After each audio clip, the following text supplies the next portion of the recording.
اللہ الرحمن الرحیم ان الحمد للہ والصلاة والسلام علی من لا نبی بعد اما بعد۔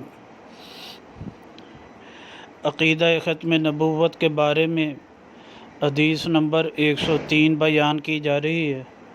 یہ حدیث مبارکہ کنز العمال فی سنن الاقوال والافعال میں مروی ہے اور جلد نمبر 11 صفحہ نمبر 251 پر رقم الحدیث 32575 جو ہے۔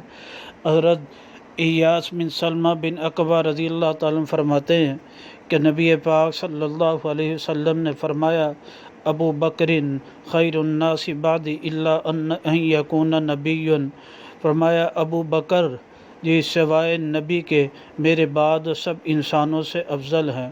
آپ علیہ الصلاۃ والسلام کا کہنا مایا یعنی تمام لوگوں تمام امت محمدیہ صلی اللہ علیہ وسلم میں سے افضل انسان ابو بکر ہیں، لیکن وہ نبی نہیں ہیں۔ جب ابو بکر افضل ہیں تو اس امت میں آپ کے بعد کوئی نبی آ نہیں سکتا۔ اللہ سبحانہ و تعالیٰ